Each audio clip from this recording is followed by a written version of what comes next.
everywhere.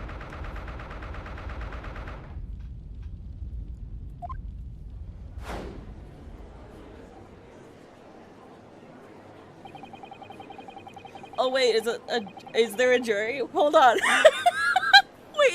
Wait. I don't know what's happening. So this is the Crown Court of the British Empire, the Old Bailey itself. Unlike the courts of Japan, I can feel the weight of this court's history. The melancholy about this room says more than words could ever could. No matter where you travel, the feeling never differs when a man's fate hangs in the balance. By the way, Naruhodo, might I ask you something? Yes, what is it? Yep, got the shifty eyes. Your eyes are darting all about the room again, just like before. There's not much I can really do about that. Vampire! Oh, Santa. That's Santa. In the name of Her Majesty the Queen, we declare this court is now in session. The trial of custody will now commence. I ask you, prosecution and defense, have you fully prepared your cases? I don't know my case! Woo! The prosecution is ready. He must be the Grim Reaper of the Old Bailey. I can certainly feel a dark aura, as if he really could reap someone's life. No, he's just a vampire, my guy. You, Japanese attorney, do you have trouble understanding English? Oh, definitely. Oh, sorry, I just wasn't focused. I'm being asked if my argument is ready right now, but I'm not exactly in any situation to say that we're ready. I like that expression of yours, Japanese boy. Trepidation, fear, unease, as you desperately stifle those emotions, you cling to your false illusion of courage to face me. It is an expression of recklessness. Quite fitting for one whose fate is already sealed. I'm so tense, my limbs are starting to feel numb. Defendant, Costy. Yes? You are on trial and suspected of murder. If you are declared guilty, you will be put to death. You'll be leaving such an important trial to a Japanese man. Are you absolutely sure? Wow! Wow! Okay. Wow. Alright. I'm gonna have to throw hands with Santa. I've always believed that we must give opportunity to the young, you see.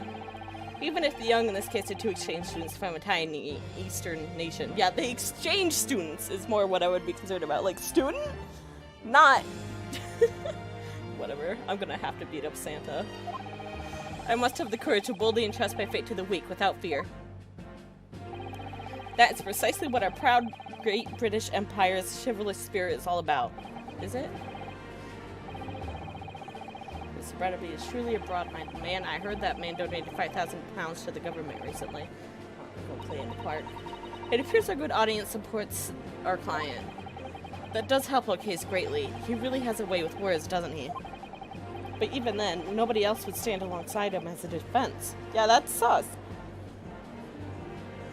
Why? We still don't know why. Very well, the defendant. You have an admirable outlook. And now? Are you all prepared as well?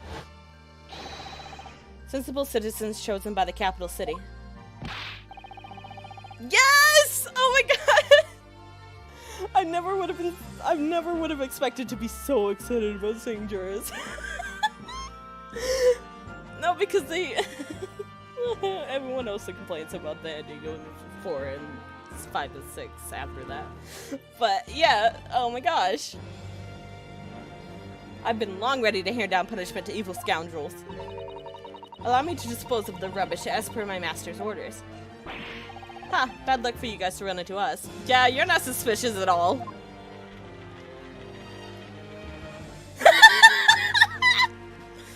Oh my god. I'm having a good time. Oh no, this is great. It's cold in here. Yes, dearie, quite prepared. I'm just knitting these mittens for my grandchild. Oh, I love them all. Naruhodo, these people must be the jurors. We don't have the system in Japan. Yes, indeed. In the Great British Empire's courts, our verdict is decided by the judge and these 6 jurors. The judge decides based purely on the law. The jurors decide based on their own consensus. Judgment is passed on the defendant based on the 2 points of view. How do the jurors render a verdict to begin with? They talk about it. Well, I'm sure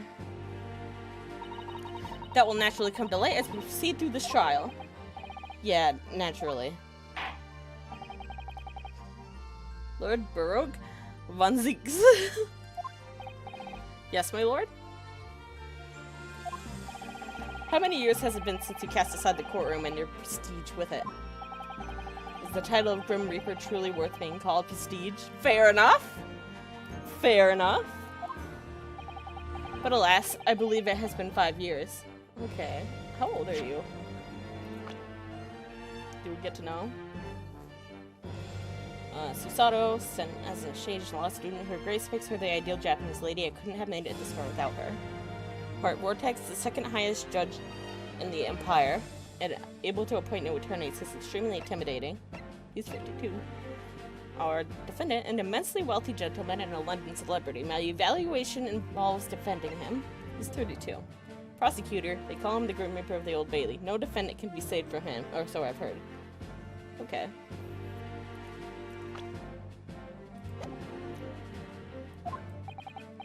And yet, you have returned to stand at the prosecutor's bench once again.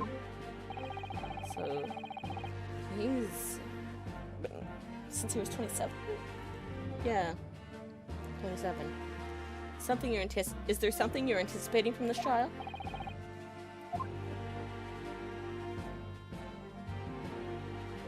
Oh no, he reminds me of my Ace Attorney OC. Oh god. Oh no. Oh no. Whoops! I'll leave that to your imagination, my lord. I just realized too, because he has the similar hair, and then he does the bow, and oh no. I swear I never played this game before I made him. Oh no.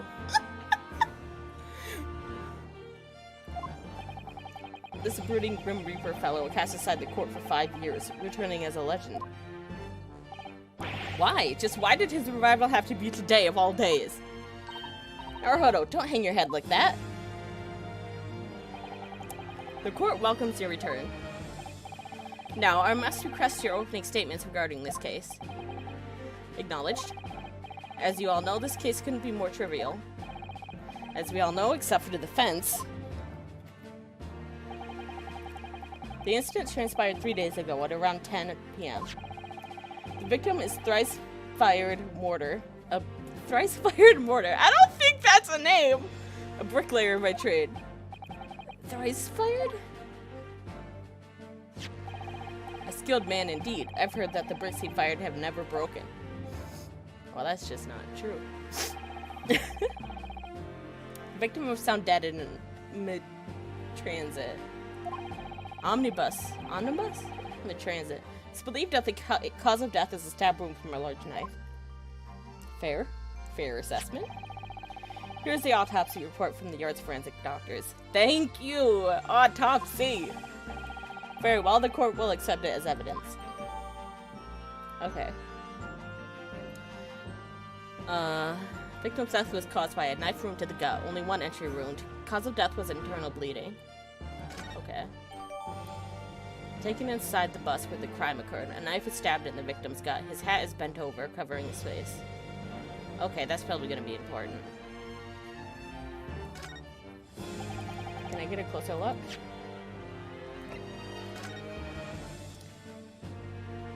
Allegedly age 54.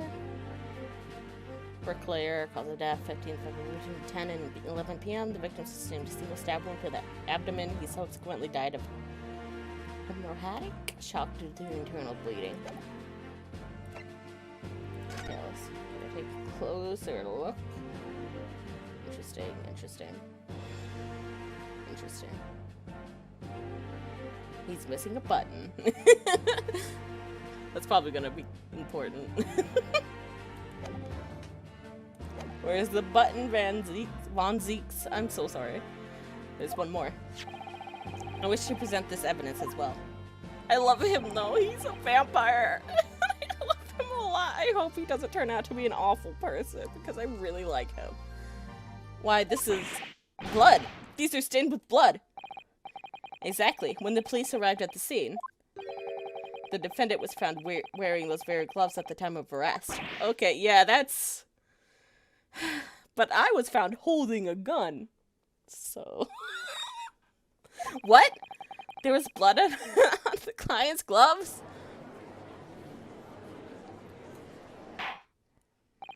The court will accept these as crucial pieces of evidence. Defendant's gloves have been filed in the court record. Can I look at them? Seriously? I want to check them out. There's only blood on one of them, so that's a little weird. Is it gonna be like, oh no, he's... What glove is that? Right glove? Yeah, that's a right-handed glove. It's gonna be like, oh no, he's left-handed. I've just played so many of these games. This is really blood, huh?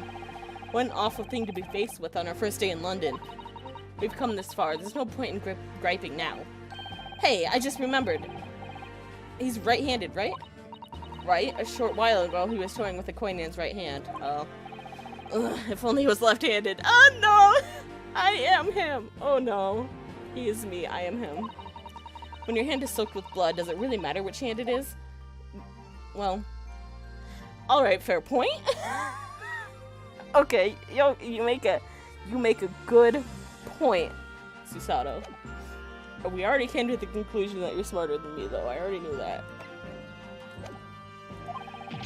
You've been driven into a corner from the very start again. Let's continue.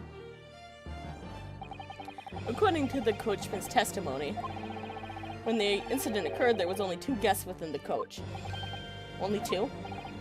Clearly, one of them was the deceased bricklayer, Mr. Mortar. And the only other person was... What kind of point? There wasn't any dramatic sting, and he just delicately points.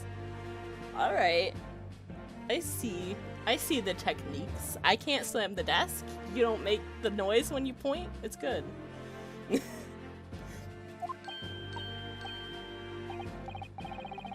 3 of them were surprised, but not all of them. That certainly is rather decisive. Do you have anything to say, defendant? Yes, of course. I truly have no memory of having done anything of the sort. Well, that doesn't mean you didn't do it! Indeed, I did ride that bus on the night of the murder. Whenever I ride in a coach, I always end up falling asleep. So you mean to claim that you were sleeping? The swaying of the coach put me at ease, you see, when I opened my eyes. The cold body of a stranger lay before me. So you're telling me he wasn't in the coach before you fell asleep? It's human nature to try and help someone fallen before you, don't you think?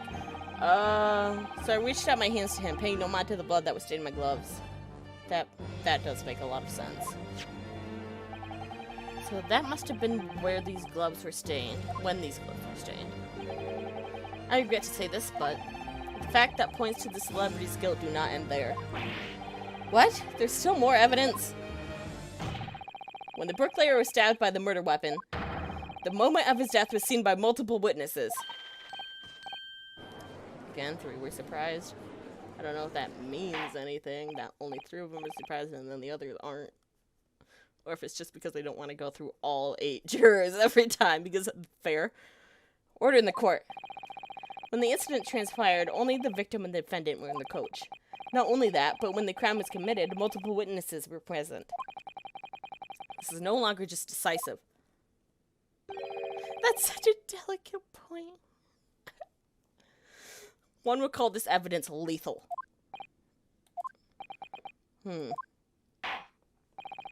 I understand the situation quite well. We should first listen to the witnesses who saw the incident unfold. As you wish. Now, bring forth the witnesses. I love him a lot. Please don't let him do anything that's really bad. Because I really, really like him a lot. You may begin, witnesses. State your names and occupations. I can forgive a lot. I like Edgeworth and Francisca. But...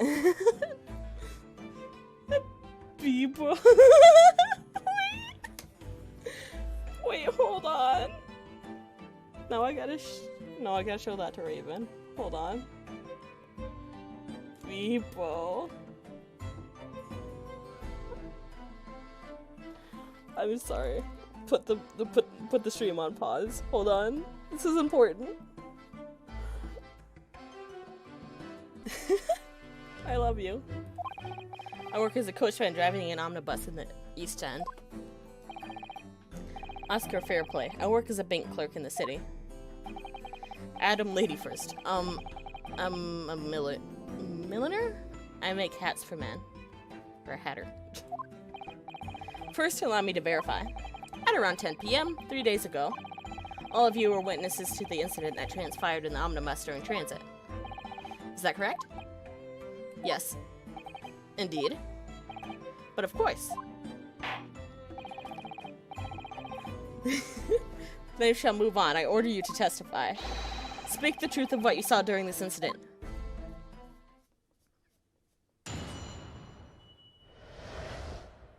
What we witnessed. People. I love him.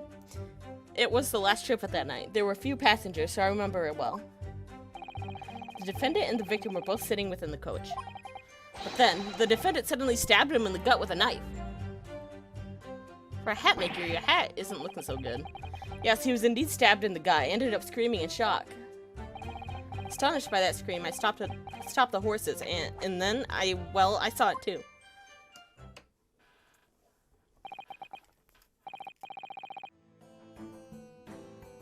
Truly a clear testimony. You're correct. Clear is an apt word. For the incident which unfolded in the omnibus was seen quite clearly by these witnesses. Oh, I understand why you're so confident. Excuse me, may I say something? What is it? It's about this testimony. To be honest, I'm having difficulty wrapping my head about how anything is clear. Around how any of it's clear. What do you mean? Whatever do you mean? Did he say whatever do you mean? Oh, I love him. Oh no. Oh no, I love him. This incident occurred within a moving omnibus, correct? Yes, surely that point has been made abundantly clear by now. Then, just how exactly did these two witnesses happen to see the crime unfolding? It's a moving coach. They couldn't possibly have seen what happened inside. Were they in it?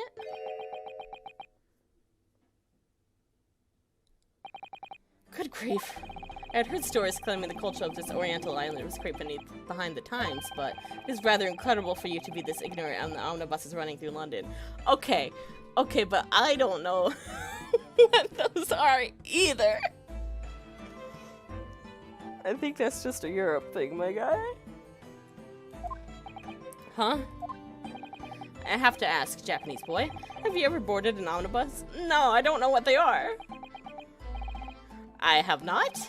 I mean, after all, we just arrived in London this morning. Very well. You would do well to look upon it with your own eyes, the very scene of the incident. Can I see it? Is there a picture? What do you mean, sir? The very scene of the incident? A horse-drawn coach is able to move. I suppose you should understand that much, at least. Okay.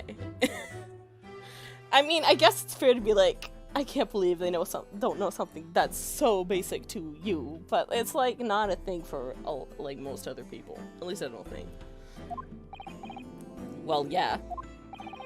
For this trial, we had the omnibus moved into the Old Bailey. What? It was brought here? Bailiff? Is there like no cover? Bring in the omnibus. I also don't know if I'm saying it right, but... Alright, so it is just a coach. So this is the omnibus. I can't believe they brought the omnibus in. The British courts really are something else. I would appreciate it if you would stop saying it. I'm gonna call it a coach. Yes, with 2 benches mounted to the top, this coach can transport 8 passengers at most. So were they also on it? 4 individuals can be seated in the interior. Similarly, there were 4 seats on the roof. Or were they on the roof? If London sightseeing is your desire, then right upon the roof seats on the omnibus. Those are still a thing. Yeah, I was like, I know that word, but like, okay. Yeah, they're like actual buses now, aren't they? I don't know. I'm big dumb. I've only been out of my home state twice. And I live in a tiny little town. And I dropped out of high school. So, any child of London would tell you this. Well, I'm not a child of London. Incidentally,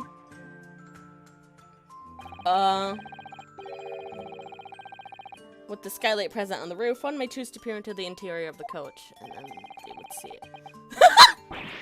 God damn it! Stop with the face! Stop it! Oh no. I can't handle it. Please don't do this to me. Not again. Oh god. Okay. Sitting up straight. Fixing my posture here. From the skylight. Oh! So the truth finally becomes clear to you two. At the time of the incident, these two witnesses were sitting on the roof seats of the omnibus. It was from there that they witnessed the incident within the coach. They saw it through the skylight of the omnibus. Do you understand now? So that's what's going on. Even so, I've never heard of the scene of the I've never heard of the scene of the crime itself presented as evidence. Yeah, that's kind of weird. But you know what? Super helpful. Can I look at it? The vestiges of the crime committed within the omnibus are still clear. Thus, it should be presented as evidence. That is the prosecution's official stance. I agree. If you can, yeah, just haul it in here, dude. Very well. Given its present state, we shall accept the scene as evidence. Can I look at it? The crime scene. I can't believe it. The murder scene itself has become evidence. Yeah, it's pretty cool. Okay, can I open it? I want to see. Now, let us tear open the door and charge into the omnibus. No matter how enthusiastically you put it, it's still a crime scene. This is awful.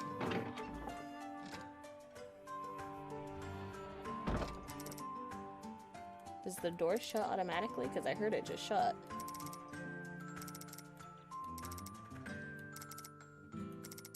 What's that? It looks like there's a handle attached to the seat here. Ooh. Goodies. It's filled with tools used for the omnibus maintenance. Horse-fed trowel, blanket, tools for repairing wheels and driving horseshoes. This seems to function as a trunk for the driver to store his equipment. I can't see much space for passengers to place their belongings. Well, it would be a bit troublesome if they needed to open it every few minutes. Fair enough.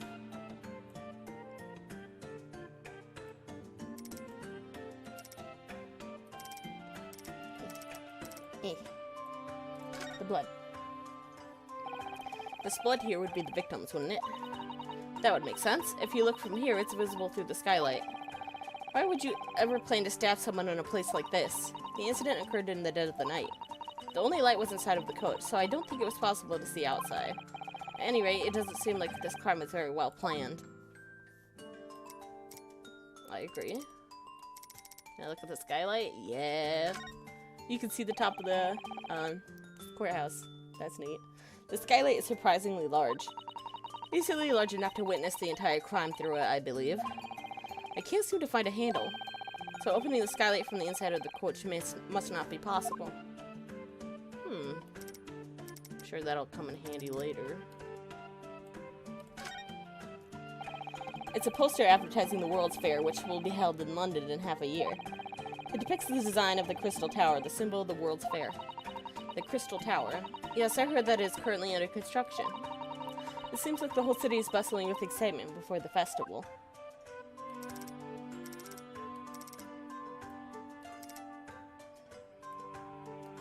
I don't think there's anything else really for me to look at in here. It's just the same poster. Poster advertising the World's Fair, which will be held in London, yeah.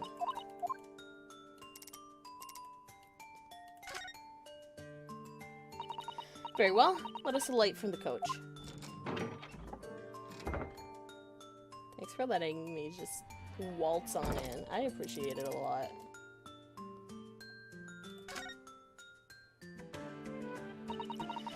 This This is the roof seating area. It must be so much fun to experience the scenery of London streets from up here. I think it would be cold. Why would anyone want to ride around London up here in the dead of winter? Exactly! Not to mention having to pay money for the experience. I see your point. It could freeze both body and soul. You know, for just a moment, the image of riding atop a hearse on a cold winter night came to mind. Okay.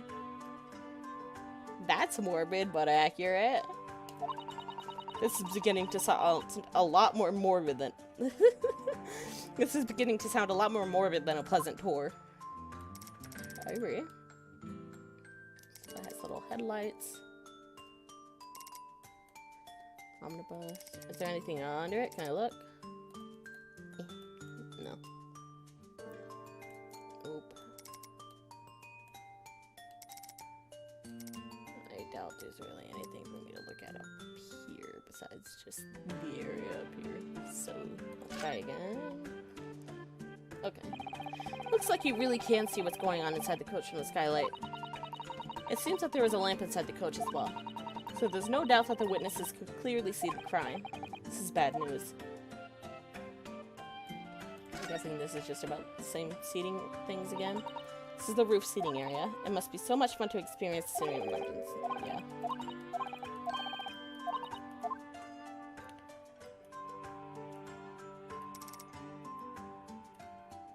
And that's where the person controlling the horses sits. Okay, I think that's all we can check out about it right now. I can't believe it, the murder scene itself has become evidence. Wow, the Great British Empire never fails to impress. Either way, we should take this chance to inspect the omnibus inside and out. I did? As for you, attorney, I ordered you to carry out your cross-examination. As if there's anything to be anticipated from a British cross-examination by a Japanese person. Alright. Please stop.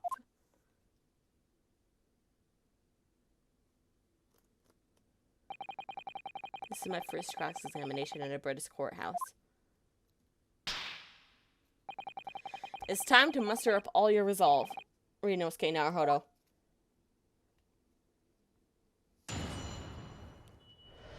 I like you, so please don't be racist. What we witnessed. It was the last trip of the night that were few passengers I remember it well. We're just gonna keep pressing. As I recall, it was around 10 p.m., correct? Yes, just so. Yes, it was a deathly freezing cold night, yes. From what we know, there were 4 passengers. Is no mistake in that? Yes, they were all picked up from different locations, however, yes. Would we be correct in assuming there were no passengers who got off midway? Yes, it is as you say, no one got off, yes. So that must mean there wasn't anyone who ran from the omnibus after the crime occurred. Yes, well, I'm under orders from the boss to make the final trip every night. Little old me always wondered if there was any point in making that trip, yes. What do you mean? Shivering in that dreadful cold, I earned about 20 pence in carrying out the last trip, you see. All of it would vanish after stopping by just to warm up in a pub on the way home, yes. Fair point.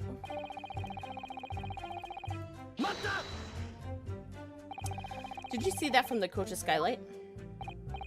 Yes, when you sit on the roof, the skylight sits right at your feet. There was a lamp inside the coach, which was what allowed me to see inside. Because both of them were wearing hats, I was unable to make out their faces. Regardless, I have no doubt that one of them was the defendant. What makes you so sure about that? He's, well, a gentleman of quite a short stature. Fair enough. It would certainly be most difficult for me to mistake him for someone else, but other people could be short too. It's not a unique trait. And indeed, when the horses were stopped and the coach doors were opened, only deceased victim and defendant, Kosny, remained inside. There was no room for argument. I like how slow his motions are. Like, there's no urgency to it, which makes it a little more threatening. Like, it kind of gets off the air of, I got all day, you know? But then the defendant suddenly stabbed him in the gut with a knife. So you witnessed that very instant? As I had said, all of it was aptly explained in my testimony. Or perhaps you are saying you have a bone to pick with my words? With me, a bank clerk? No, that wasn't my intention at all. Oops, he's completely fuming at me. Witness, I would like to hear a bit more about what you saw. Oh, my lord. Juror number 3, what is the matter? I've made up my mind. Now that everyone said their piece, I'm going with my gut here. What do you mean, sir? I've always hated the rich folk, you see. I'm sure those cots are doing shady dealings under the table somehow. That tiny old man is the culprit, understand? You can't pull the wool over my eyes. What? Wild! I don't think there's any point in waiting through this little discussion any longer. Ditto for me, I was just about to say that. Wait, but we as jurors have the duty to pass down correct judgment onto everyone. Then shouldn't you listen to the cross-examination? Oh my goodness. What on earth just happened? This appears to be the juror's verdict. The verdict already? White means not guilty, black is guilty. As each juror reaches his or her own conclusion, the weight of their verdict is added to the scale, as you have just seen, and is set aflame. So then, if that colossal scale were to completely tip towards black, let's do our absolute best to prevent that from happening. Now I'm more nervous than ever. Let all note that the juror's verdict has changed. Now, I would like for the attorney to resume his cross-examination. Of course, how incredibly frightening.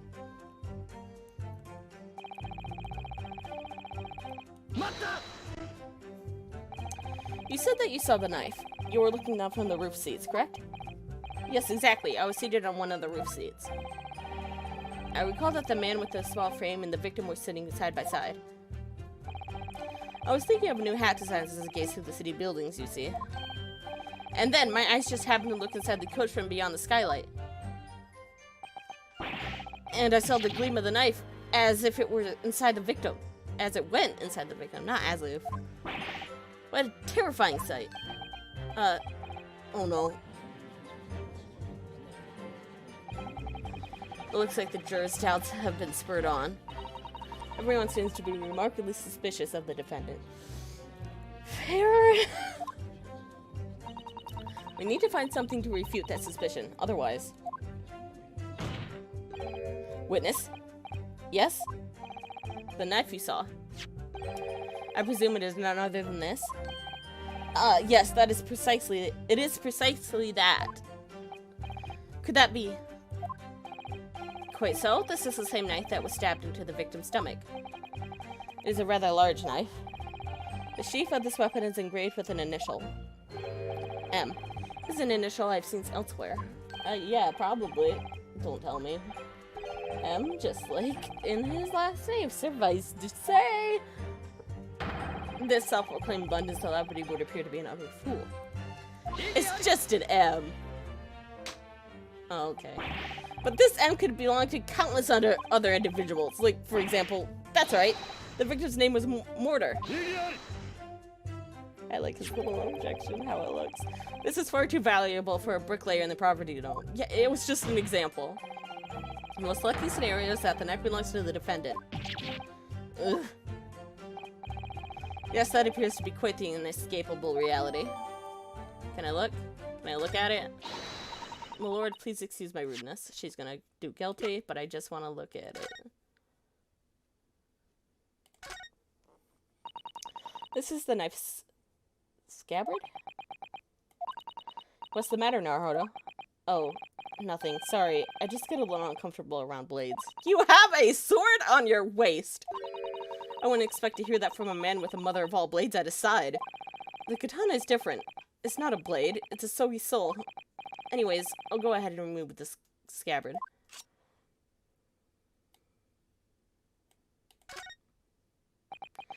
Ugh, it's stained with what looks like blood. Doubtlessly, this blood must be the victim's. It looks like English blood and Japanese blood both stained in the same color. Ugh. Of course they do.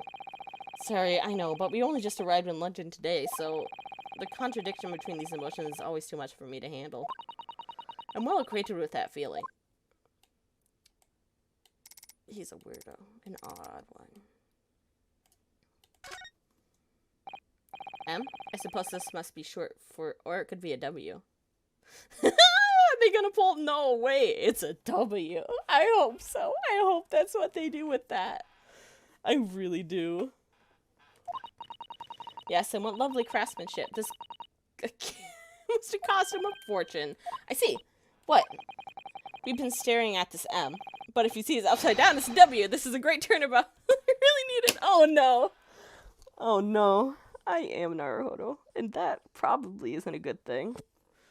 We are the same soul. Oh god. You say it's a W? I just know we've reached the truth behind this evidence. I don't know what you're going on about, but this is clearly just an M. Ugh, that was a short-lived fantasy. It could still be a W, though. I mean, it could. It could. You can't tell me it couldn't, because it definitely could. I think that's all to really look at here. Yeah. Okay. It still could be a W. I'm sticking by that. What's the matter? I'm a servant to the gentleman of the Great British Empire. I'd like to believe he's innocent. However, as a servant, I have a responsibility to accept harsh realities. Zozo. Oh no. Hold on. Oof, I gotta make him stop, because if I don't, he won't stop, ever.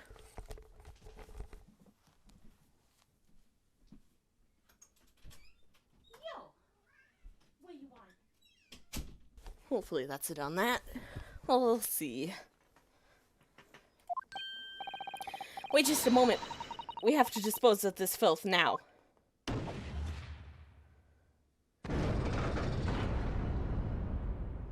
So that's 3 out of 8. No. I must apologize, but I love cleanliness after all.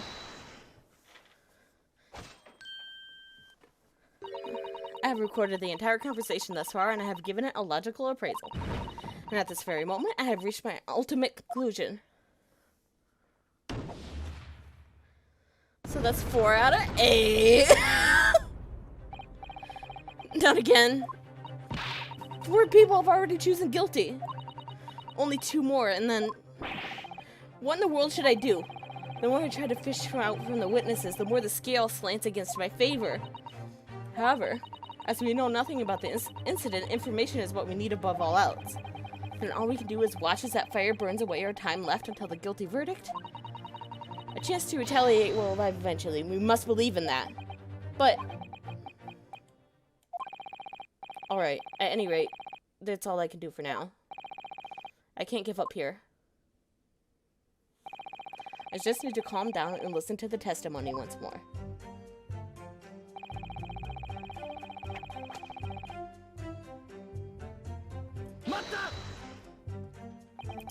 Pardon, but what exactly did you see? Yes, the passenger was, well, collapsed on the coach's floor. No, he wasn't. Needless to say, that passenger would be the victim, the bricklayer. But he was sitting. And then the other passenger took that knife in his hand like this. Needless to say, that passenger would be the defendant. Then, with that knife, I saw him stab into the collapsed passenger like this. He did what?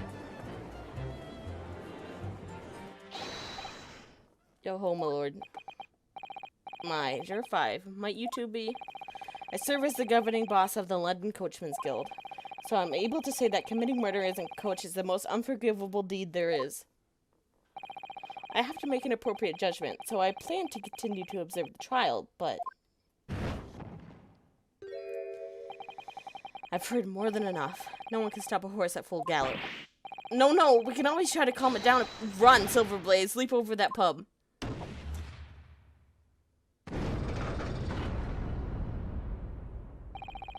As the boss of the Coachmen's Guild, I choose to believe in people's words.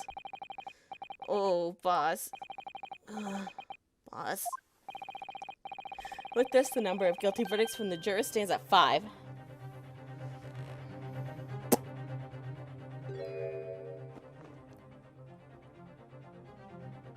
think there's 6 jurors then. Madam, would you spare me a moment? Yes, dearie? What is it? I presume you have taken ear to the testimonies of our witnesses so far, yes? Yes, loud and clear. Why then, madam, have you not announced a verdict? You see, around this time of the day, I would always be in the nearby park knitting away. It's a daily routine. Such a small and adorable park. It's called Magundal Park. It was donated to London to bring smiles to everyone's faces. Such a nice man. Would never stab someone. She's right. He's always been contributing to the good of London. Right, it's downright odd for such a man to stab someone. That doesn't mean he didn't, though. I'm gonna stick by that he didn't because I'm his defense attorney, but as a skeptic and as someone who likes true crime, that doesn't mean he didn't do it. Let's go back to the library and read some more picture books. It would appear that much of London is still blissfully ignorant. Ignorant, that is, of Cosdy's true nature. What do you mean by that? Cosney? Philanthropist? A celebrity with enough wealth to purchase the entirety of London. It begs the question, just how did he obtain all of that wealth? To wit, he's a salary lender, a rather unsavory one, even among that disreputable profession. What?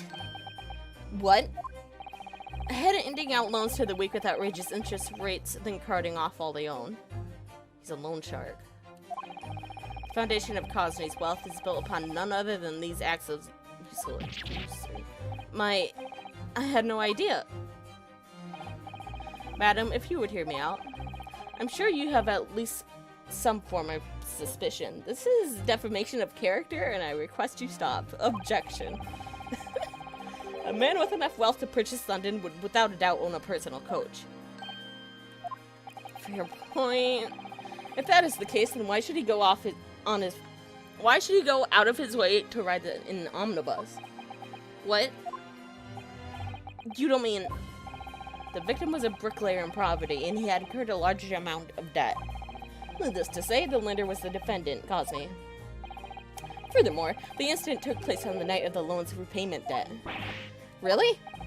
A poor bricklayer deprived of his own home. He had not even a single shilling to pay with. And then, the pitiable bricklayer was finally deprived of even his life.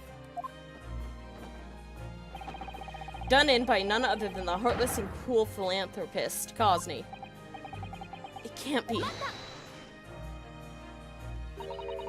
Might I interject for a moment? Susato, you claim that the victim owed debt to our client. Do you have any evidence to prove that?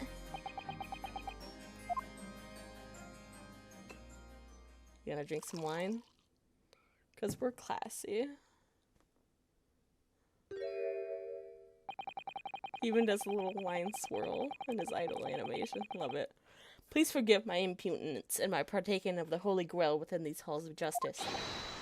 There it is. Lord Von Zeke's Holy Grail. His wine? There it is. Is this really something you just let slide? This is an unexpectedly pleasant experience. I had heard that Oriental women were quite bold, but I did not think it quite to this extent. What? The action I have taken are to be expected of any legal assistant. Regrettably, however, it seems that this boldness was nothing but recklessness. This is the self-styled customer ledger of the loans which the defendant gave out. And from what I can see, the victim's name is clearly written here. That's... I submit to the court this ledger as evidence, along with a plea to forgive my impudence in toasting to the mysteries of the Orient. An accompaniment to that wonderful toast. I shall accept the evidence. Can I look? The victim borrowed 20? That's not a lot. That's not enough to stab someone over. This is indeed quite the large loan the victim was taking. I guess I don't know. Wait, hold on. Let me Google that. How much is it? Yeah, it's $1. Yeah, I was right. That's like... I was even more than right. That's like $1. That's like $1. And to satisfy the repayment, he took away everything he had. I guess he had me fooled all along. It's regrettable to say this, but that's just the kind of man he is.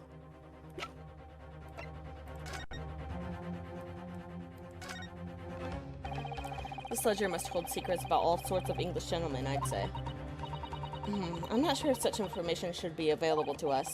Well, it's not like we know any English gentlemen. Other than that great detective, anyway. And Von Zieks. You will not find Sherlock Holmes' name in this book. That aside, let's take a closer look.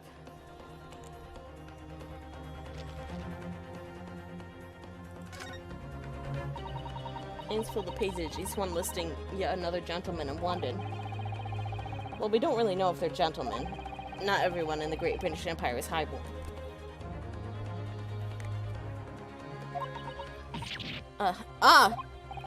What's wrong? Look right here. Look at this name. Oscar Fairplay. Hey. Who's that again? I can't keep this mustard name straight, but it is familiar. That's the name of the gentleman on the witness stand at the very moment. Oh, the banker you mean? Why is his name in this book? I see. It's written here that he has an outstanding debt of 20 guineas. It looks like he's due to repay his debt very soon. It may just be a coincidence, but we should also take a note of this, just in case. I agree. Yeah, that's sus. That's super suspicious. Okay, thank you. It was such a beautiful park, too. What a horrible man. But maybe this is for the best. Please wait. Reconsider a bit more before reaching. I will show no more mercy.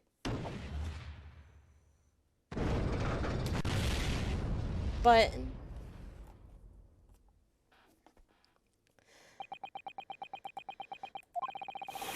the final verdict has just been passed.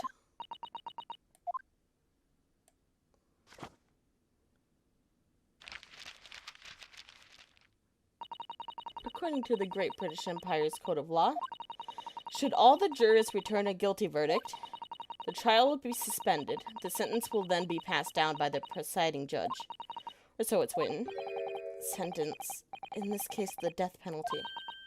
Oh. It seems there is yet more. What else? However, the defense...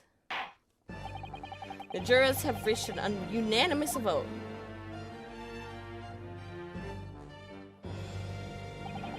You have my sincerest respect for your prompt and just verdicts, good juror. As the Great British Empire's Code of Law, it dictates the trial shall now end. We shall immediately move on to the verdict. I trust there aren't any objections. Susato, please tell me just one last thing. Of course. Just now, you were about to say something. It was about the Great British Empire's Code of Law. However, the defense. What comes after that? Oh. Yes, please wait a moment.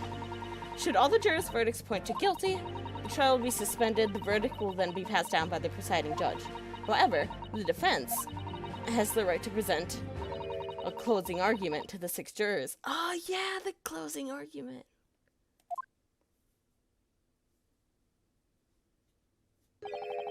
Closing argument? Yeah, you can't do that in normal AA. Oh my god, I love this. I love it a lot. Did I hear you say closing argument? That book of law you hold. Tell me, in exactly which era was it written? Huh? Judging from that binding, its origin easily dates back to over 50 years ago. Such a concept is no longer recorded within the current code of law. An obsolete legal process long since culled from our practice of law. The closing argument is now nothing more than a curiosity of our long history. No. He pulls up the band. Susato, what exactly is it to begin with? This closing argument. What would I be arguing for and how? Oh, yes. Please wait a moment. I shall inspect it in detail now. Starting right without even understanding its meaning. How very Japanese of you. Okay. Please stop. I see now, Naruhodo. It seems we are allowed to persuade the jurors. Persuading them. Even though the jurors have already chosen verdicts? Yes, and if they change their verdict as a result? The trial must continue. It says so right here. Changing their verdicts. This could be our very last hope. It's recorded that lawyers of the past did indeed assert this right to persuade the jurors. However, somewhere along the line, it became nothing more than a formality and vanished. Why might that be, my lord? Because it was meaningless. Once passed down, a verdict cannot be overturned. In recent years, not a single attorney has asserted that sort of right. Can I still do it, though? Just because no one has doesn't mean you can't. So, can I? Can I do it? Hold on. Okay. Submit string things. There we go. However, there's no mention whatsoever of the abolishment of such a system either. What? In other words, even if it has been forgotten, it still has not died. What will you do, Naruhodo? I will do it, of course, obviously. This closing argument is the only remaining opportunity we have. Insist on it. The defense assists the right to a closing argument. Asserts the right. The capital of the Great British Empire, London, is said to be the heart of the modern world. Hence, this courthouse is expected to hold both the shortest and most well-executed trials. Shouldn't it? You can't be both. Closing arguments are the most wretched vice to be born of our country's legal system. They're important! But a right is a right. As long as it remains law, you cannot deny me that right. Oh, he sounds like a sogi. The court shall accept the defense's request, and it shall now move on to the closing argument. What other foolishness. Are you ready, jurors? What? Oh, I wonder. This wasn't written in the jurors' handbook I was given, after all. I would not like you all to state the basis behind your verdict. Basis. Why is the defendant guilty? State the reason for your judgment. This is so sudden. I had not heard of such a thing. I ain't cut out for that. Sheesh. The jurors are getting flustered. It would seem that the jurors have never experienced this before.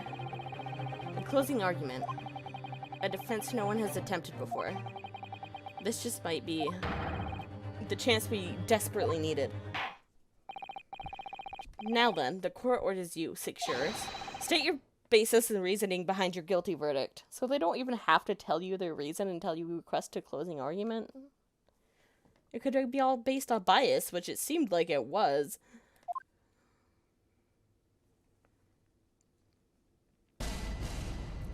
Judicial findings. There was no one else inside the coach, so it could have only been him. For passengers, an earning of 20 pence.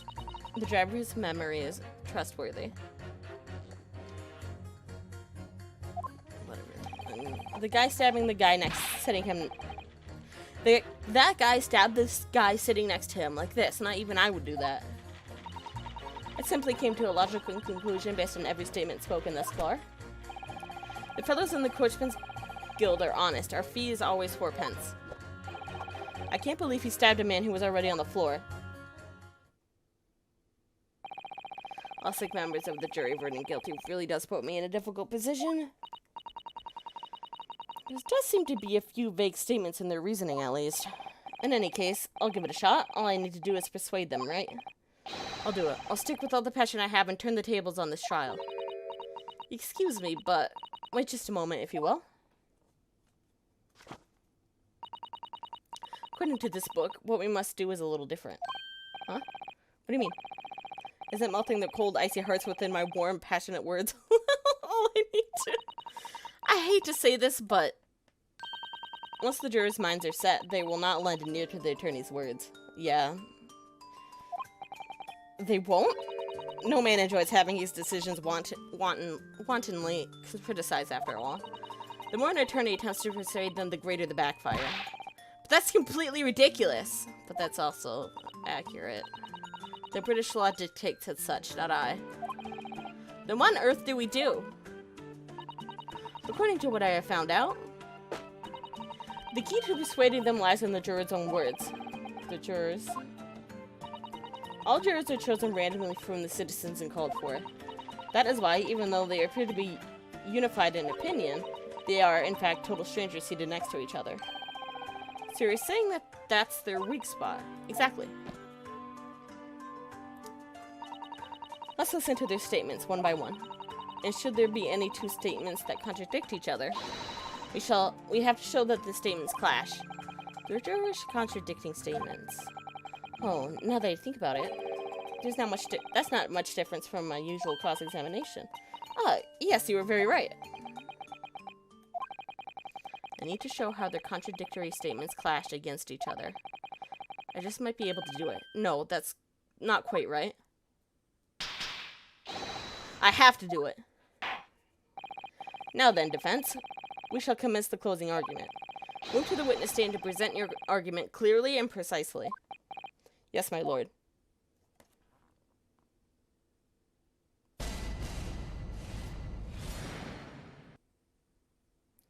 The defense's rebuttal. No one else inside the coach, so it could have only been him. 4 passengers and owning of 20 pence. 4 passengers and owning of 20 pence.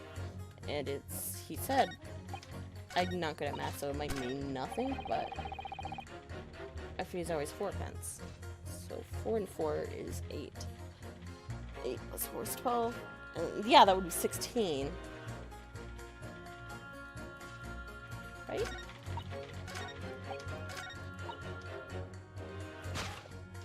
With him. Clash. This is a clear contradiction within those two statements. A contradiction? Pray tell, what is it? Me? A contradiction? What on earth are you talking about? On the name of the Silver Blaze, I swear I know nothing. Oh. Taste thinking. I do that.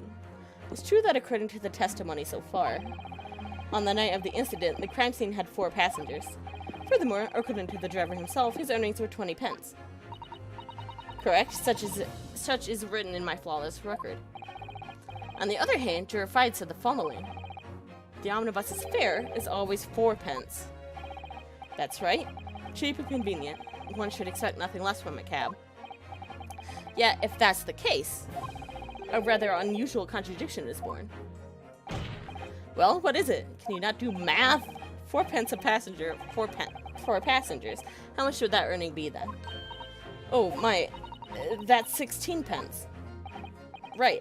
The sums don't match up. 4 pence is left over. That's just enough for a single passenger. A single passenger? Therefore, during that night on the omnibus, it was possible that there was one more passenger on board. What in the blazes? Could something like that really... Drivers of the guild are honest men. Trust in coaches first and foremost. 4 passengers and a mismatched sum? Rather unreliable, isn't it? What was that? Guildmaster, if the trial were to end here, unfavorable rumors might spread through the streets of London. Perhaps that the omnibus's driver overlooked a suspicious passenger's escape. Then how do you suggest that I continue this good-for-nothing trial? According to this book, you must send aloft the flame of innocence. Whoa, wait just a minute, you. All of our views have finally lined up, but now because of you. Oi, Bibo, show yourself. Yes! Love you, my guy. How could this happen? Pardon me, but I must do the same.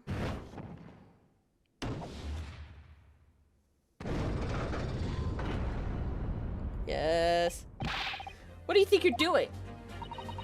At the end of the day, humans are creatures who may laugh or weep over a single penny. A man with such vague memory on the subject is hardly credible. What did you just say? I would like to listen to the words of the witnesses just a bit longer. We did it, Naruto.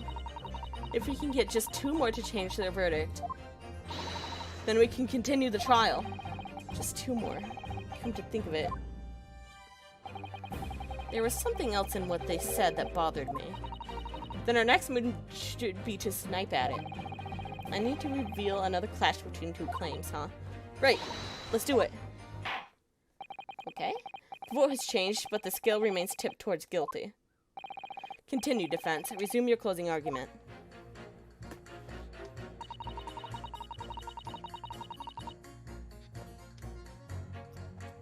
I voted not guilty for now, so that we may hear from the more financially lax. I'm voting not guilty so we can drag the Beepo back, that Beepo back to the stand. Beepo. Okay. There's no one else inside the coach, so it only could have been him. The guy stabbed the guy sitting next to him like this. Not even I would do that. Oh, wait. Right? I can't believe he stabbed a man who was already on the floor. Yeah. These 2 statements are in complete contradiction. When it blazes, defense, the court demands an explanation. But I was only knitting Grandpa's sweater, dearie. What does that even mean? The hell's a contradiction? I saw the defendant stab the victim. That's how the witnesses from earlier testified. By the way, Juror 3. What do you want? Can't you see I'm busy? In what way would you say the defendant stabbed the victim? Huh, are you trying to test me? Like this, to the guy sitting next to him. That prudish bank clerk said so. Indeed, Mr. Fairplay testified to that effect. Now then, Juror 6. What is it, sweetie? How exactly did the defendant stab the victim? Oh, dear me, from what I heard, it was like this, into the fallen bricklayer. That's what the driver said. Hold still, just like that. Please look well upon the way you both are positioned. He stabbed the victim sitting next to him. He stabbed the victim who was already on the floor. Oh, I see now. The ways the crime were carried out are entirely different. What? Unbelievable. How could this... This means that the witnesses may not have been honest in their testimonies. Huh? Why would they lie? That I do not yet know. However, if the trial ends here, the truth will forever be lost to the darkness. Would you all truly be content with that, highly esteemed jurors? I don't want that to happen.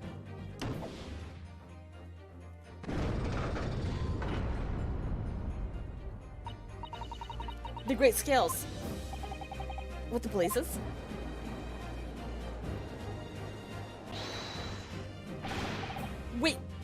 Wait. You two, don't listen to him. This black-clad attorney. Yes, he's using some Eastern black magic. What? That Eastern black magic would actually be pretty useful right now. Oi, black clothes. Huh? Oh, what is it? What's so wrong about these two seeing different things? Problems with that. But also, you're in black too. Why are you making fun of me for wearing black when you're wearing black? What? Consider this. First, the moneylender stabbed the victim next to him, exactly like this thug here. Then, the moneylender stabbed again when he fell to the floor, just like this granny is doing. If you think of it that way, doesn't everything line up? No, because in the autopsy report, only 1 inch wound. Yeah, you fool. You're calling a thug, I'll cut you. I'll cut you too for calling me a granny. Oh my goodness, love him. The jury's gone into an uproar. But I can't help but feel that something wasn't right about the foreman's words just now. Did the witnesses really see 2 different moments of the crime? It's impossible. My apologies, Foreman. What, you black devil? What you said is undeniably impossible. How? How can you say that so confidently? I was just trying to lead everyone down the right path as the jury's foreman. Evidence. Yes, that's it. Do you have evidence? We say the witnesses saw different moments of the crime. If that's impossible, show your proof. Alright. All I can do is shove it in his face. Get ready for some decisive evidence. Understood. What? I'll show you the evidence. It's impossible for the witness to see two different moments of the same crime scene because, I'm gonna say, just because I haven't in a while, but I am very 100% sure that it's the autopsy report.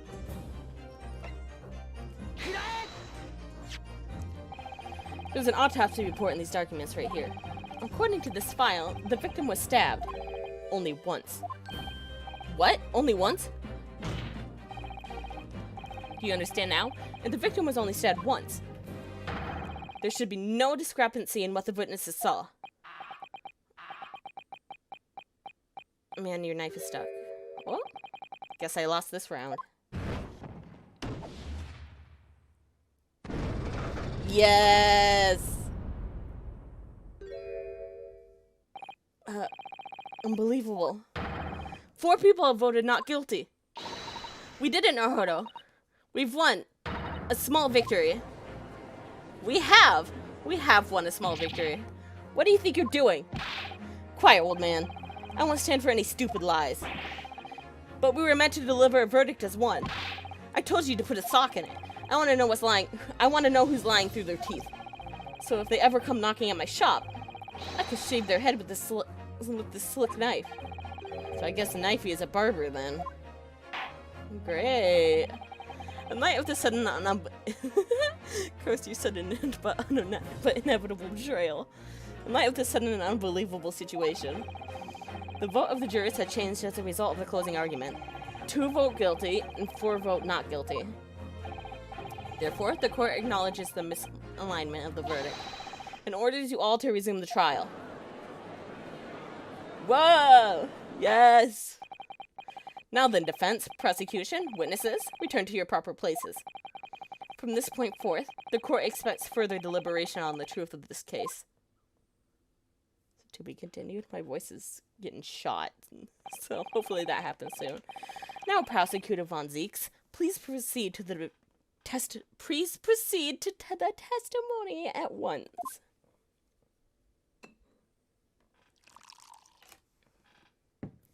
You know what? Fair, my guy. It's just like Jesus. This is supposed to be a simple ass case. I need something to drink. Oh shit! It was my desire to enjoy the sweet fragrance of this holy grail in these halls of justice.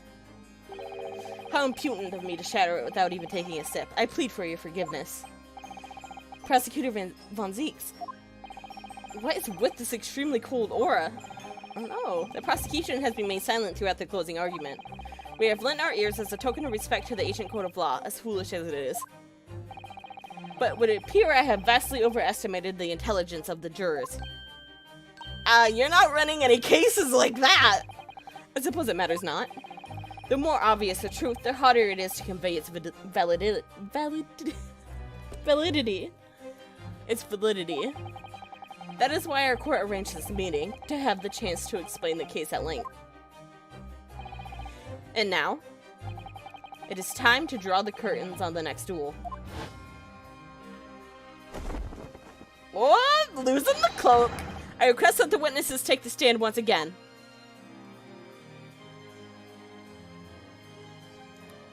I like him alive.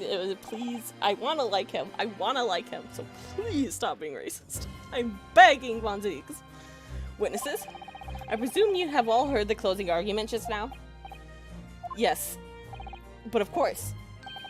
Oh, I heard it, sir. Witness, as I recall, you were the coachman, Beepo, correct? Yes.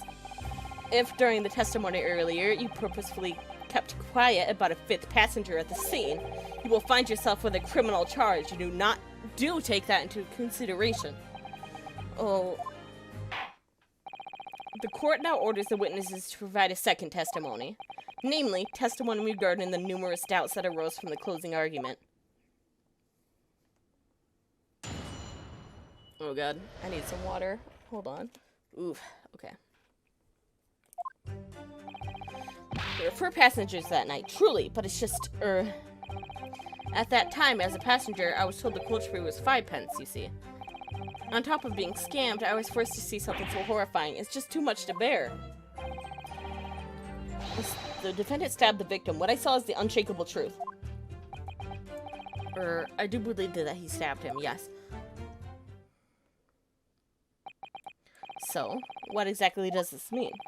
The 5th passenger that our Japanese attorney prattles on about never existed. The root of it all is the mischief of that coachman there. Ugh. Oi, Beepo! Yes, boss.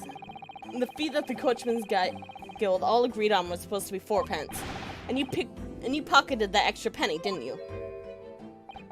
Well, it was cold. It was the last dispatch. There weren't many customers either.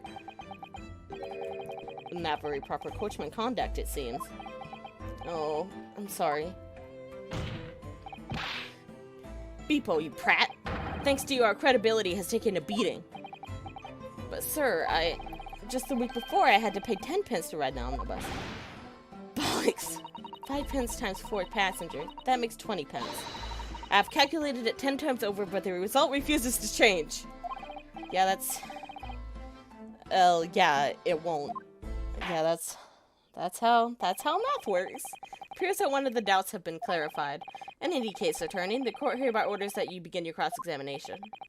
The closing argument served no function other than prolonging this trial. I pray that you do your utmost to entertain us. Of course. I said that with more confidence than he was feeling. Numerous doubts. 4 passengers that night, truly, but it's just... We're gonna save. So what's...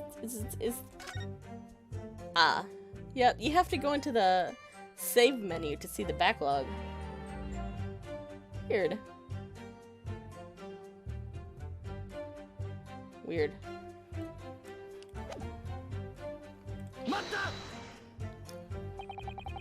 There were 4 passengers, but the fare you collected was not 4 pence. Is that correct?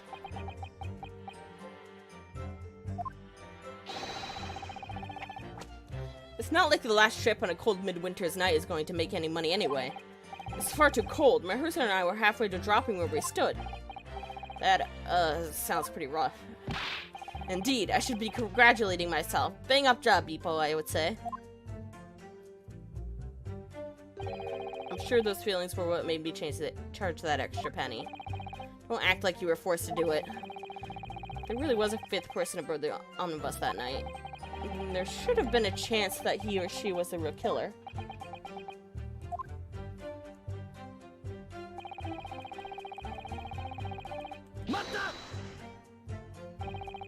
Incidentally, you collected 5 pence from everyone on board, correct? I paid 5 pence. Naturally, I paid 5 pence as well. I received 5 pence from everybody. Good grief. It would seem that this contradiction of yours was not a contradiction at all. And with that, your supposed phantom killer has vanished into thin air as well. It never even showed up in the first place, though.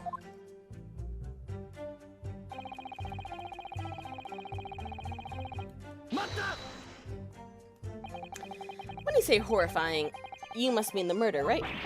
Yes, precisely. I can't imagine that anyone would want to see another person getting stabbed. Well, to be honest, I didn't actually, see the moment it happened, per se. Is that so? There's another who did indeed witness the incident, the banker. So Mr. Ladyfirst didn't actually see the moment the victim was stabbed. I wonder if there's a particular reason why he didn't.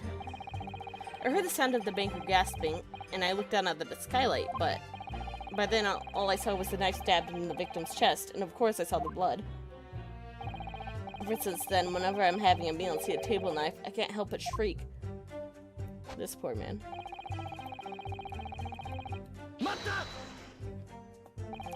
The defendant stabbed the victim in the seat next to him, correct?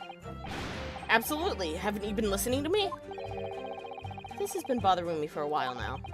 For a second, just before answering, he seemed to hesitate unnaturally. What's more, weren't there only 2 people sitting inside the omnibus?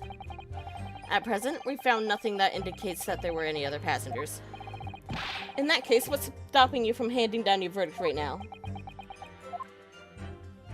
Me? I've got a bad feeling about Mr. Fairplay's testimony. What could it really mean?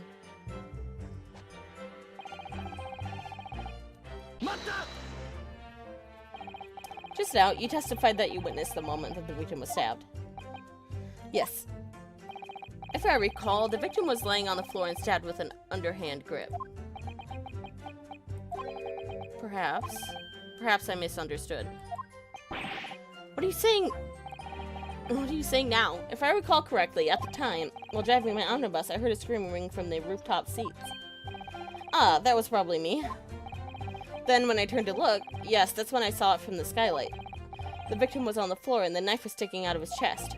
The one holding the knife was that local celebrity over there, yes, sir. You mean to say, you didn't see the moment the defendant stabbed the victim?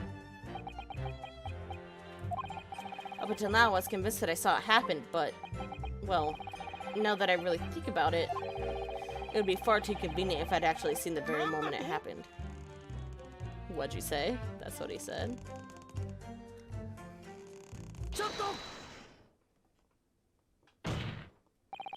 If I may, Mr. Fairplay, I can see through you all. Right now, I bet you're all thinking it would be far too convenient for him to have actually seen the very moment it happened, aren't you? Well, be that as it may, Mr. Fairplay is getting pretty worked up. Depending on my answer, I might be able to squeeze some new information out of him. Just happened to catch a glimpse of the crime as it was committed. Is that plausible? Could have happened, but... Wait, but which seat was he in? Because if he was turned around in the front seat looking down, that'd be kind of weird. Because it'd be normal for the person in the back seat to be looking down, but if he was in the front seat, that'd be weird, right? I mean, we're gonna say it can't be, just to play the devil's advocate. It's a nice story, but I don't buy it. That is, not unless he had been peeking through the skylight for the entire trip. Head rub like Phoenix. Oh my god. Peeking? I'll have you know I'm a banker for the big city. Why, on my honor as a banker, my memory is crystal clear. Remember we had that dreadful scene. If you please, witness. Yes, my lord. Please add what you called the scene that you witnessed to your testimony. Alright. Okay, you can count on me. I'll never forget the sight of his hands both covered in blood after the stabbing. That's incorrect! You fool! Moron! Whenever you get a little bit of information out of them, they always mess up. Both hands were covered in blood, then. Well, maybe covered is a bit of an exaggeration, but... Anyway, his hands were stained red with blood, both of them, clear as day. I'm sorry, but something seems fishy here. What? These are the gloves which he was wearing on that night. His gloves? These gloves do have dark stains on them. However, as you can see, only the right glove is stained with blood. Therefore, Mr. Fairplay, your testimony is nothing short of foul play. Ooh. Love you, my guy. This can't be. There's no way. You're lying, young man. Huh? Yup, you've made it clear as day. You're gonna hurt yourself. Mr. Fairplay, if your words were lies, then your entire testimony should be called into question. When you said that you saw the moment the victim was stabbed, was that really the truth?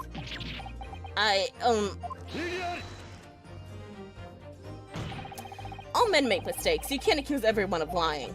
And indeed, it was just one hand rather than both. Ultimately, the fact that the gloves were bloodstained is I know the word, I've said it before, but unequivocal? However, Mr. Fairplay insists that he was absolutely sure. It's possible that this witness was deliberately lying to us. Why must I, a repugnant bank clerk of the city be forced to go through this. Because you're fucking chewing on your cane like a chipmunk. Even though I am an upright, innocent gentleman with nothing to hide. Yeah, that's not sus at all. Fairplay supposedly had no reason to lie. But is that really the case? Naruhodo, if you could prove that he does have a reason to lie, I believe the direction of this trial will change entirely. Do I have evidence to show that he had reason to forge his testimony? I have evidence. My lord, what is it, attorney? The defense is ready to present evidence. Evidence? This witness has reason to lie in his testimony regarding my client. Very well. Now I must order the defense to present their next piece of evidence. What evidence will prove that the eyewitness's testimony may have been a lie?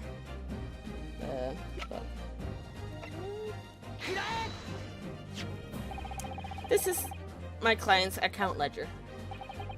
In other words, a list of people who suffer because of usury. Usury? Usury? I don't know the word. Please don't come for me in the comments. Among the people who suffer is a name that should be familiar to everyone here. Oscar Fairplay. What in the world? Witness, did you borrow money from the defendant? No, I wouldn't go so far as calling it borrowing. You borrowed 20 Guinness. That's quite a large sum, isn't it? So what? What's the big deal about it? If, by any chance, my client was declared guilty, what might happen to that debt of yours? According to the document, this was a private loan from the defendant. Therefore, if the defendant were to receive the death penalty, the contradiction would be annulled and Mr. Fairplay's debt would essentially vanish. Vanish? Now, Mr. Fairplay, through this false eyewitness testimony of yours, were you trying to make your 20 Guinness 20 guinea debt vanish? I can't talk. Oh my god, it's 1 AM. I'm tired. I can't talk anyway.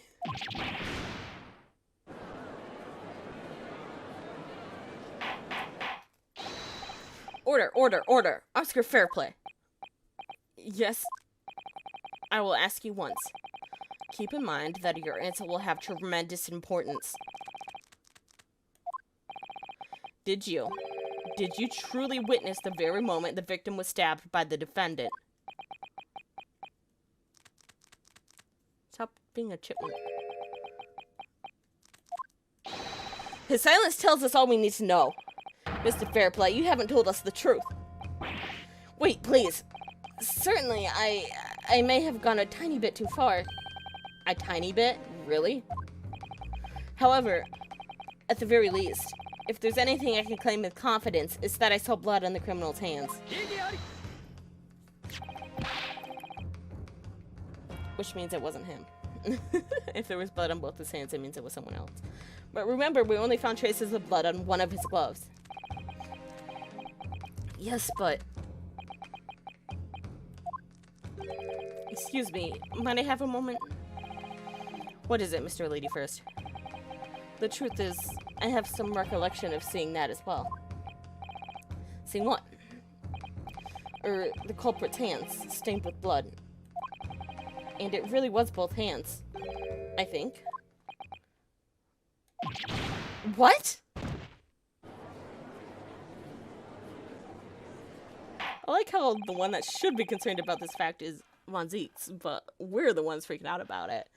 It appears that we need to request another testimony. Testimony on what these witnesses really saw and what they did not see. Is that agreeable? Yes. Naruhodo, the tables seem to have turned in this trial. Yeah, you're right. This might finally be the chance for our counterattack. Oh my goodness, it just keeps going. What I really saw. Both of the culprit's hands were stained with blood. I remember it clearly. I saw. I swear. But I suppose you could say that I did not see the instant the defendant stabbed the victim. I recall both the knife that stabbed the victim and the blood on the murderer's hands as well. I only heard the scream from the roof seats. I didn't see anything. Either way, if there were any other passengers, I think we all would have seen them.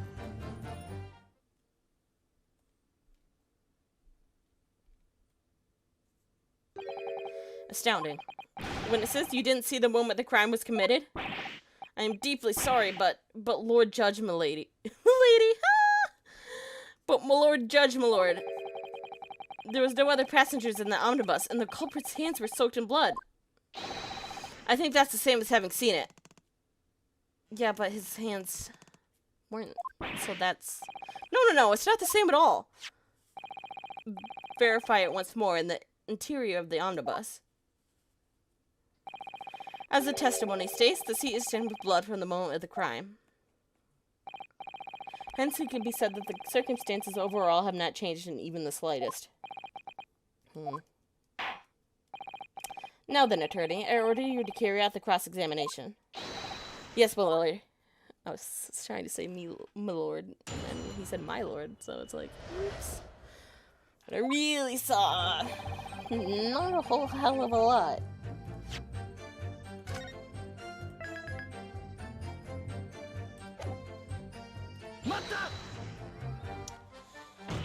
However, as it turns out, there wasn't the case at all. The defendant's own gloves prove as much. Yes, I understand that. Say what you will. But it doesn't change what I saw. Both hands were stained with blood. Even in the face of evidence, he's sticking to his story. Yeah, I'm hesitant to cast it aside as a simple case of him mistaking his own sight. Such a petty dispute.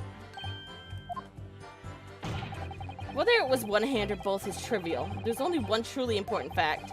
Right after the crime was committed, the accused's hands were stained in blood.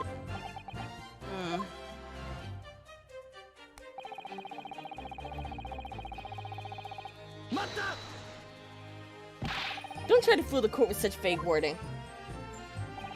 You claimed that you witnessed the moment of the crime. You should know just how important those words really are. However, there's no one else who can imagine to be the culprit, so I just offered my opinion to save everyone else's time. You owe the defendant 20 Guinness, isn't that right? Oof. Were you trying to frame the defendant so that you could avoid repaying your debt? That's not at all the case. I only suffered a slightly devastating loss at the Derby, nothing more. Of course, I fully intended to win it all back at the Derby this weekend and pay up. You don't say. A slightly devastating loss, I see. I'm a banker. Simply borrowing a bit from the weekend is no trouble at all. This man certainly has been making quite a few questionable statements. I agree. Let us pretend for now that we were not exposed to this man's dangerous habits. You, the next witness, you shall proceed with your testimony. Is it really alright to just ignore that? I'm just moving right along. I recall both the knife that stabbed the victim with blood on the murderer's hands. You also saw the accused's hands covered in blood? Yes. I know what you're going to say. I'm fully aware that only one of his gloves had blood on it. Yes, that is indeed correct. But from what I can remember, when he was sitting next to the victim, I don't think he was wearing any gloves in the first place.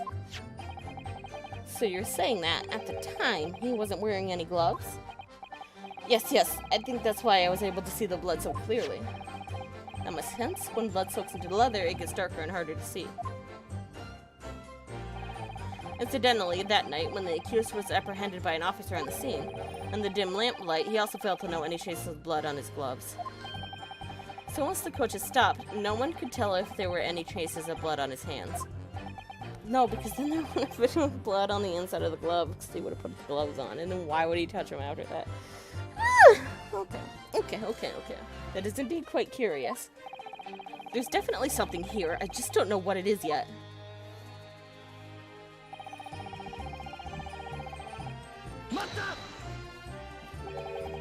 You didn't see anything? Yep, yes sir, you got it. I'm really truly sorry about earlier, I am. We're going so far as to say, that I had seen the moment he was stabbed. Alright, boss. Just so you know, I had my reasons for saying what I said. But you're not necessarily saying that you didn't see anything at all, correct? Nope, I didn't see a thing, yep. No, I mean, for instance, since you were the one driving the omnibus, at the very least, you must have seen the London cityscape while driving along.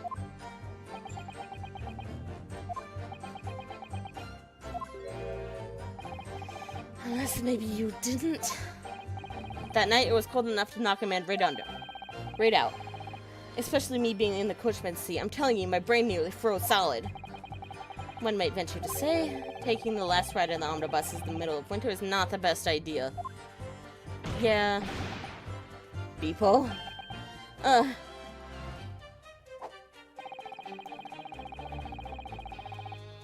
necessarily. Both witnessed the incident from the rooftop seating area, right? Yes, indeed. The seats felt like they were nearly frozen solid. Yeah, I saw it too, all while shivering from the cold. If I may ask, why were you gentlemen sitting on the roof in the first place? Yes, well, you see, we were entirely unable to enter the omnibus. You were unable to enter. Why couldn't you enter the coach? The coach was locked from the inside. We even knocked and weren't let in. It was locked. That's right, omnibuses should be open to all. Whose bright idea was it to lock us outside? I had the same problem. When I went to knock, it looked like they were shooing me away from the inside. So because of that, we sat on the roof and watched them through the skylight. In fact, you could even say we were glaring at them. And that's the way we can both say the following with utmost confidence. Had there been another person inside, we absolutely would have seen them. This fact is as clear as day. What's going on with this testimony? So they could see everyone inside the coach through the skylight, huh? I'd say that may be wrong.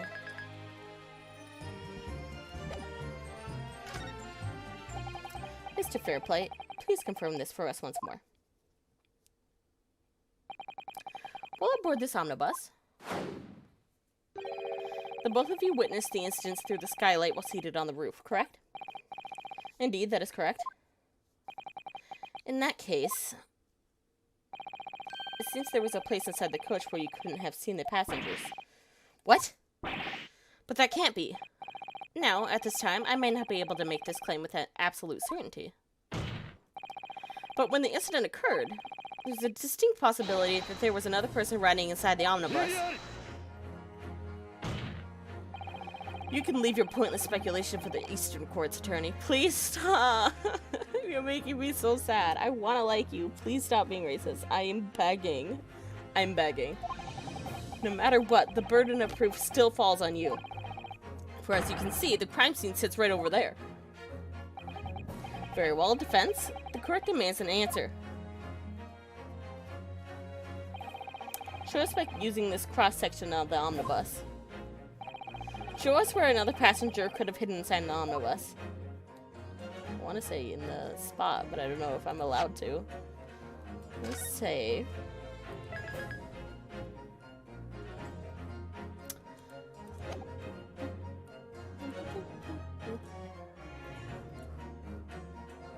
Can I, like, look? No. Here... These roof seats set up facing the same direction the omnibus moves in. As for in the inside, the seats are made to face each other. So, at the time, the rooftop passenger's field of vision through the skylight was like this. Oh. That's right. As you can see, they couldn't have seen the seats that were opposite the victim and culprit. Therefore, if there was another passenger in these seats, then it would have been possible for the witness to overlook them. Not what I was thinking, but you know. That happens to me a lot. I'm like, ooh, this, and then I'm wrong, but I clicked the right thing. So you're saying that it's only possible that there was another passenger seated inside?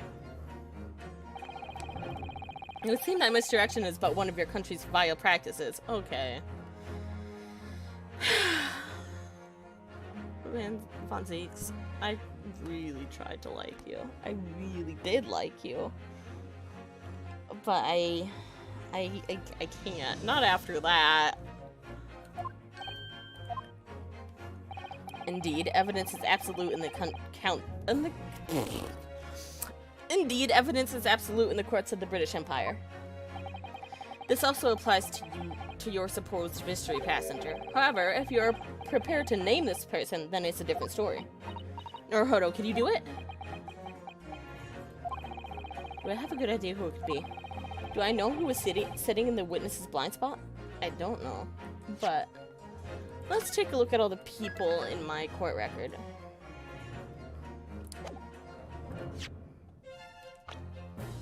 Okay. So we have Susato, Hart, Osney, Von Zeeks, Twice Fired Murder, Bupo, Oscar Fairplay, and Adam Lady First. I don't know.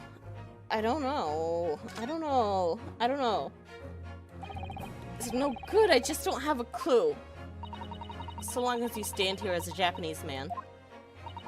There are times when you simply must press on whether you think you can or not. I mean, you can try. Right? Well, I mean, I guess I can't really say no. Alright, I get it. Time to press onward. The defense would like to present that that person's name. How preposterous. Such is the stop-gag response of one who does not know his standing. Know well the weight of the obligation you have just placed upon yourself. The court requests an answer from the defense. This is the chance for the counterattack I've been waiting for. On that night, when the crime took place, the person that I believe was sitting in the blind spot is... I only know, like, 2 people outside of the witnesses.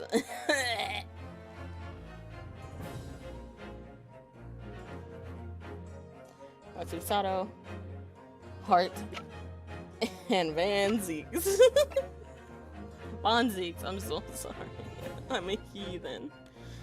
He deserves it a little bit, though. Okay. And since I don't think I'm positive, because she wasn't here, wasn't her, it's either Hart or Von Zeeks. And since he's the prosecutor for this game, question mark, I doubt it's him. But this guy, there's nothing supporting that theory. Absolutely nothing.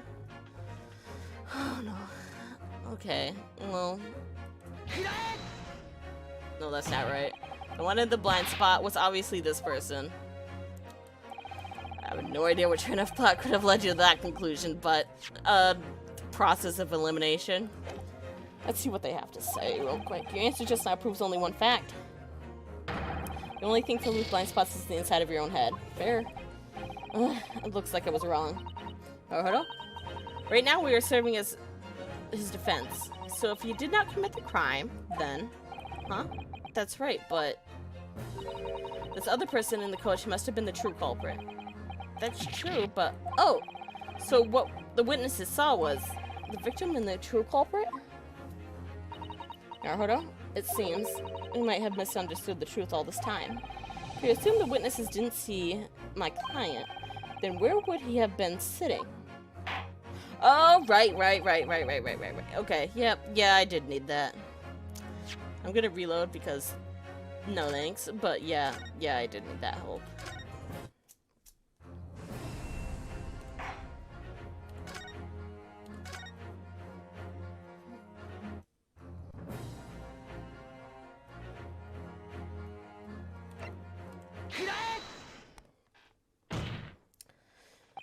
The passenger that the two sitting on the roof overlooked must have been Cosney.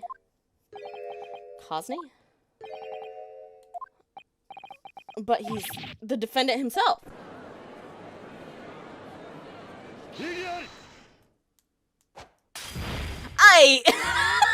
How impudent of me to shatter the Holy Grail in the halls of justice. I plead for your forgiveness.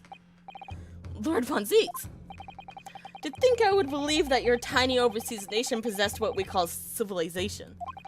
It appears that I overestimated you. What are you trying to say? I shall tell you, uncivilized exchange student who knows nothing of logic. At the time of the incident, the defendant was sitting next to the victim. The witnesses have testified as such. Is this not the premise of the entire case? It could very well be that. The premise itself is wrong. What's this now? If we assume that my client was next to the victim at the time of the incident, then an unresolvable contradiction arises. contradiction? These are the defendant's leather gloves. These two witnesses unanimously testified to the following. The culprit was sitting next to the victim, had bloodstains on both his hands. However, the truth is that there was only blood on one glove. The importance being, when confronted with this evidence, their testimony did not change. The testimony didn't change? Yes, even now these two witnesses still claim to clearly remember blood on both hands. Therefore, that memory is the truth. That's how we must look at it. An unknown third party was sitting next to the victim. What's more, blood must have stained both of their hands. And just who do you suppose this third party is? The true culprit, of course. What? The true culprit? Obviously. Order, order. This is absolutely... The defense's claim is entirely baseless.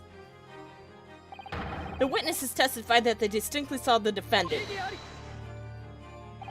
However, Mr. Fairplay also said this in his testimony. Because both of them were wearing hats, I was unable to make out their faces. Right? It wasn't possible to see their faces from the skylight.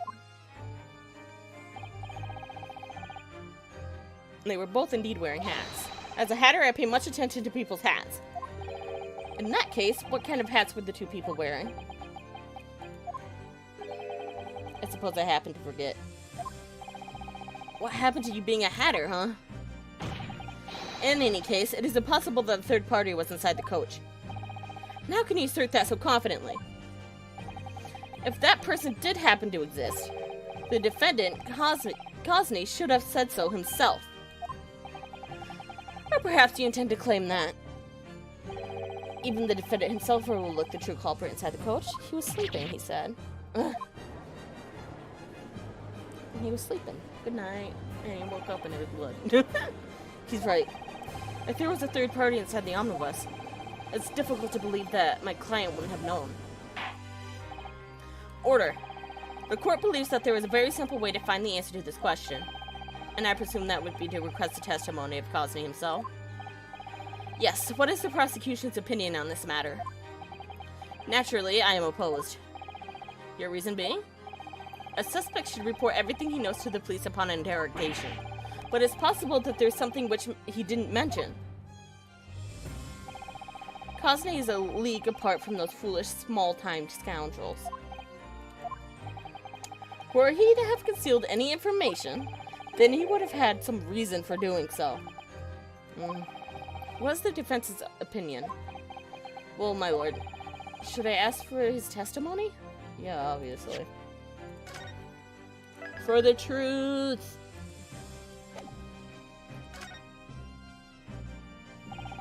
In order to know the truth behind this murder, we need to hear what he has to say. The defense asserts that we must hear the defendant's testimony. I believe we should hear what these 6 jurors have to say as well. Well, I was just in the middle of thinking about it. I would like to hear what he has to say. Isn't it obvious we have to? Hurry up and drag that guy out here. Thinking about it logically, we must hear his testimony.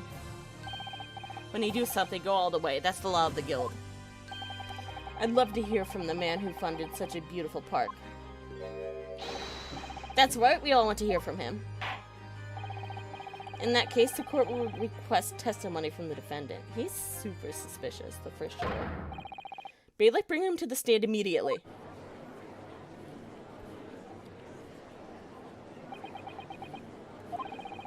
What really happened that night?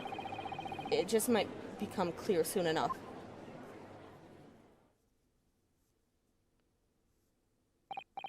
Now the trial is to resume. Defendant, have you been listening to the trial thus far? Of course, my lord. We seek the answers to 2 questions. First, does the so-called third party in the omnibus really exist? And second, if this person does exist, why did you withhold this information from the authorities? Dear me, how impressive you all are. I can't hide anything from you. What is the meaning of this, witness? To tell you the truth, I've been unsure whether to mention it or not.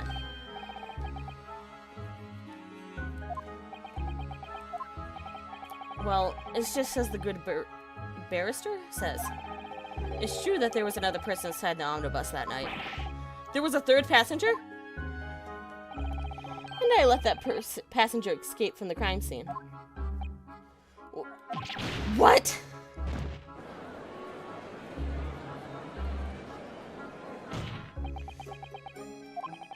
It's too late for such a weak excuse, Cosme.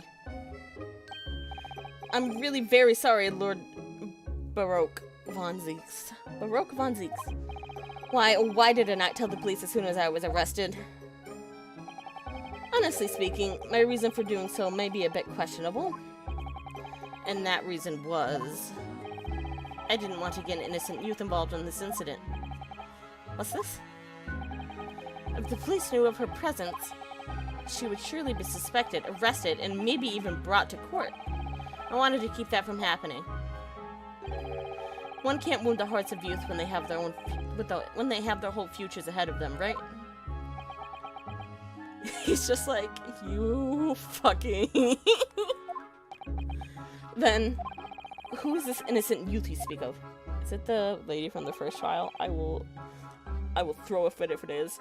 I will punch the entire legal system in the face of both of our countries. Well, I wouldn't know. You wouldn't know. After all, I met her by chance in the omnibus that night. There's not a single reason for us to trust this man's fairy tales. The prosecution assures that the defendant's remarks are not worth listening to. Perhaps that young lady is, even now, watching over my trial from the audience of this courtroom. Oh, fuck. Smoke!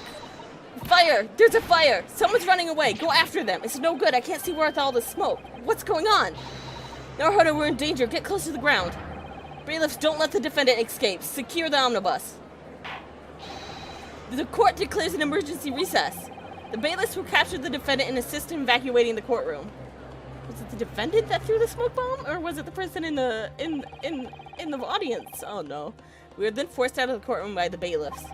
Everyone wanted to get out first and descended into mayhem. As they tried to figure out what was going on, the trial was momentarily suspended. Yes, thank God my voice is shot. I love this game a lot, but doing 2 recording sessions of it in a day, I do not usually talk this much. My throat hurts.